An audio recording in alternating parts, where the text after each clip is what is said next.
Moi, c'est quelqu'un que j'ai connu d'abord un original. Oh. Et nous nous sommes croisés ensuite dans des soirées de poésie, micro-libre un peu partout. Et c'est assez imprévisible. J'aime beaucoup les gens qui sont imprévisibles dans la création.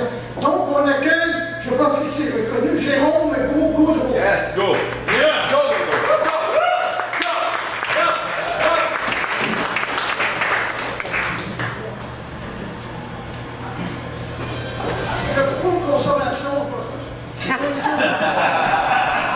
Hey, shooter! Invisible. Ben oui, c'est ça. Ok, ben oui. Mais c'est déjà arrivé. C'est dangereux, mais ça m'ouvre la porte.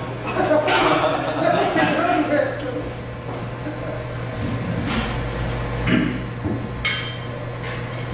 Stop.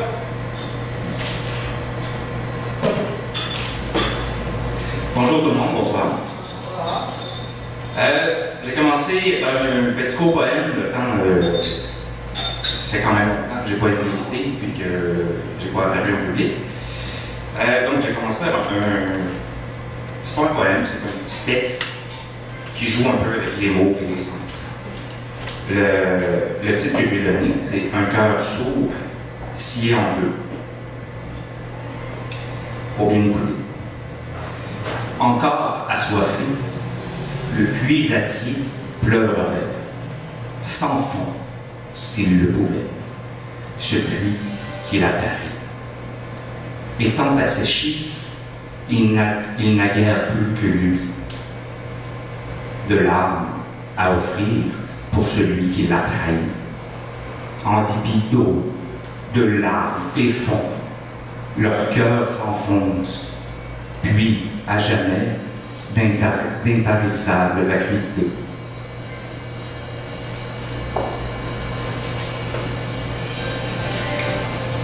Le suivant, c'est Ondalia mental. Faites-vous en pas si vous n'êtes pas applaudi ou quoi que ce soit, j'ai quand même une bonne confiance en moi, puis je suis plus du genre. On est à l'opéra, et donc on n'applaudit pas avant la pause. Faites-vous en pas pour moi. Je ne partirai pas en pleurant en disant non. Donc c'est Ondania mental. Onda mania mental. Un onda mania. Est-ce qu'il y en a qui savent qu'est-ce que c'est? C'est comme le mot qu'ils ont donné au slinky. Le slinky qu'on met ici, qu'on pousse. Fait donc un onda mania mental. Je n'insinue jamais, nullement, ma propension à la beauté. Très souvent dévorée par mes yeux, avec une si belle dévotion. Mais si vilains désirs ne seront jamais aussi vilains que mes dires. C'est la spirale de mes sentiments édulcorés qui corse mes pulsions. Je suis aussi peu intuitif qu'une pie en cage, l'aile prise dans le sac. Certain que toute naïveté n'aurait mérité sa contrition volage. Au gré insu du seul habile à les humer bien avant l'évidence. L'évidente évidence, évidemment, s'évidera lors de l'éviction éversive. Mon contemporain corps perdure au long des clôtures subversives, idéologie sans cul ni tête, entêtée d'un côté comme par l'autre. Les finasseries compéteront toujours à mon désir d'être afférent, seulement par le biais de ces beautés, jamais divinatoires et vivantes.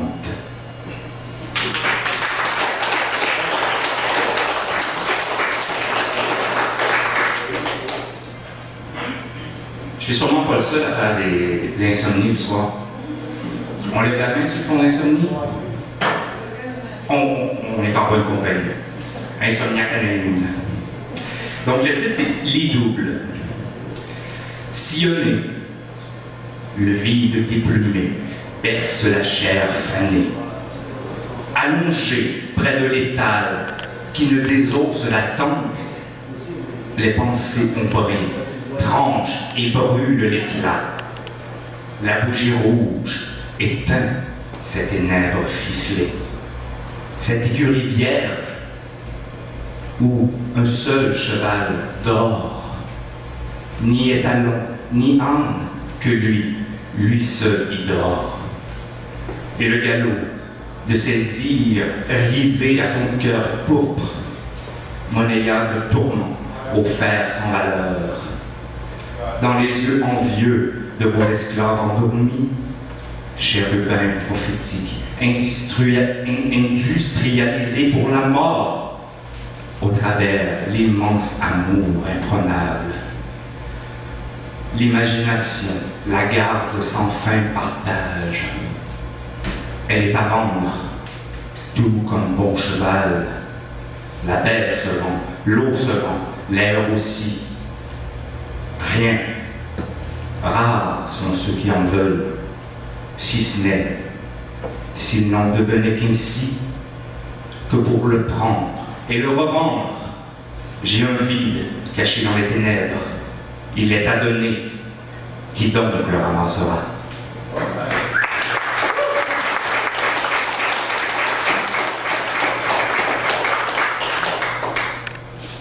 Maintenant, il y a toujours quelque chose qui est super.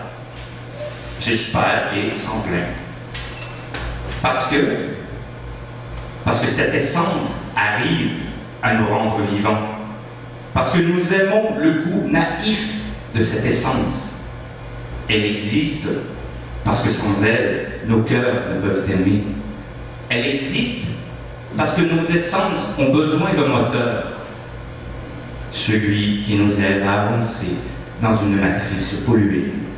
Celui qui, même lorsqu'en panne, carbure encore au désir. Ceci étant l'essence même de cette essence vitale, ceci pouvant essensifier tout manque de volonté, celle-là que l'on abandonne si prestement à nos désillusions, celle-là que nous retrouvons après avoir humé l'espérance, celle-ci allumant l'engin de nos désirs vitaux en manque d'essence, celle-ci nous donnant la vision infinie d'une fraîche vie à aimer. Parce que l'amour est cette essence sans prix, une valeur essentielle à nos vies pisquées. Parce que cet amour n'est nul autre qu'une énergie éternelle alimentant nos cœurs de vie.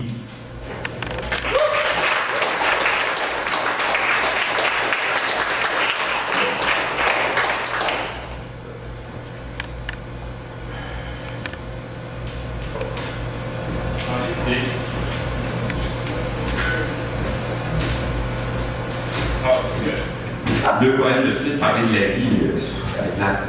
C'est plate la vie. On la subit, etc. Jamais content. Mais malgré tout, il faut être d'équerre avec soi. En croire, ma petite croyance, et alimentée par la croyance de quelques autres, je commence à croire que j'ai été angélisé sans le vouloir, reflétant pour certains l'image charnelle d'un être asexué, multipliant liens d'amitié aimés. Je divise mes désirs libidinaux entre l'amour et l'amour, dépourvu d'autres mots pour expliquer cet immensément doux sentiment. Rebutant toute possession terrestre, j'aime donner, offrir l'aimant. Il s'agit d'un essentiel besoin de partage, d'un fondamental besoin. D'un fondamental besoin vient aussi le désir de recevoir, de prendre conscience que l'on existe, que l'on est, au regard de la beauté devant nous. Mais plus nous donnons et plus nous recevons, alors j'en viens à douter.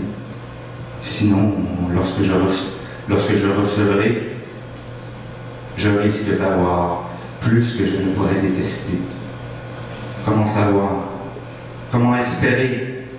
Mais surtout, comment recevoir? Donnerais-je trop? Trop peu ou trop? N'aurais-je pas assez d'attente envers ce que j'offre? Au mieux, trop?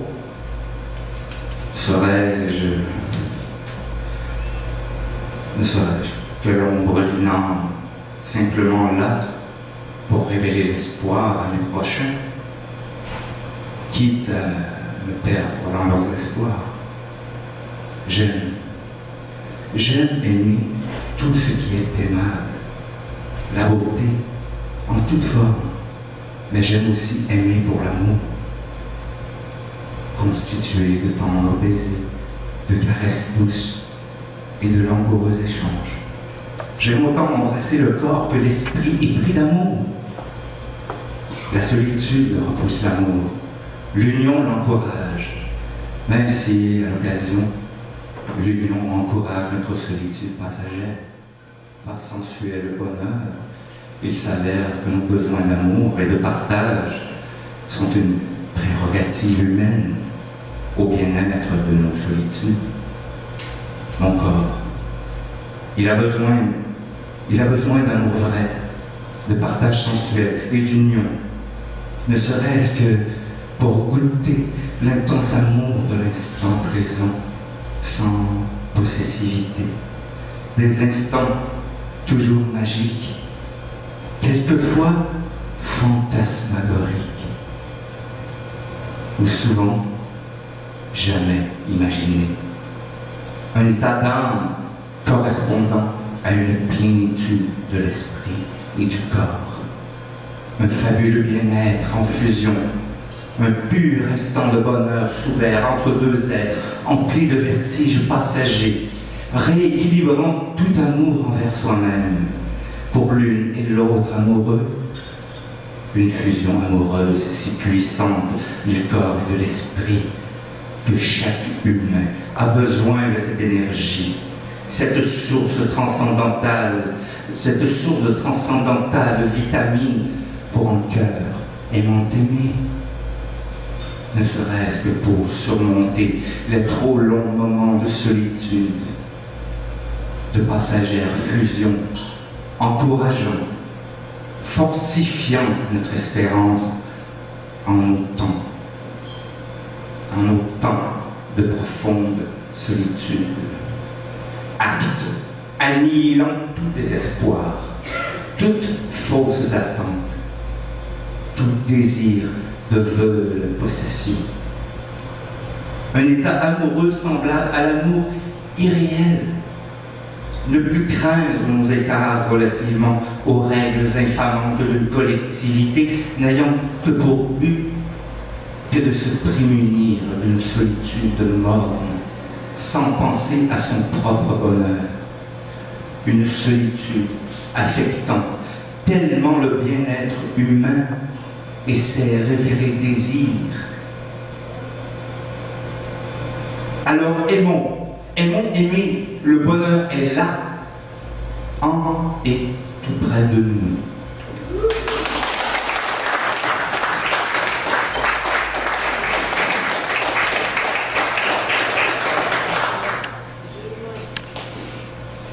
Elle sans nous, avec elle.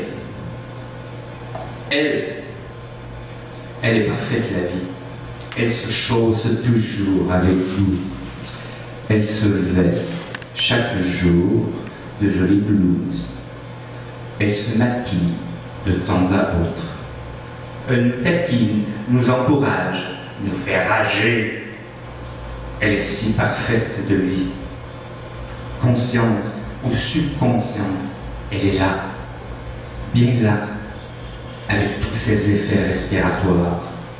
Sa grande motricité peut nous faire gémir, comme nous bercer dans un doux hymne. Elle est musicale, romantique, haineuse, mais elle est tellement parfaite la vie. fragiles ou fébriles, tous des moments intenses. Certains souffreront d'impéritie à son égard, mais elle saura toujours comment nous faire rire de nos écarts. J'aime tant le temps quand la vie est parfaite.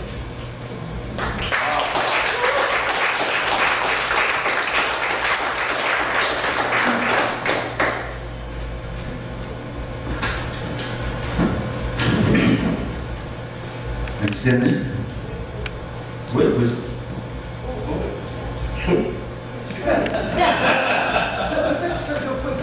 Ça te tente-tu de demander à ton public? Peut-être que j'étais super plate, puis là, il est temps que ça en aille, qu'il débatte. Oui, ok. Parce que je suis quand même pas en vue de soi. Le miroitement flou de nos illusions semble polir la vision de nos désirs. Sans mots de désir perméable au cœur, la teneur de nos pulsions s'estompe. Besoin d'irrévérencieux plaisir d'être au long et gris des colonnes de craie, magiquement cassées par le temps perdu. Aucun désir n'est visible à nos yeux affligés. Sa présence est intérieure et réservée par l'âme. Sa préhension sera multiple sans nos chaînes. Pourquoi désirer? Désirer pour survivre. Pour vivre, il faut désirer.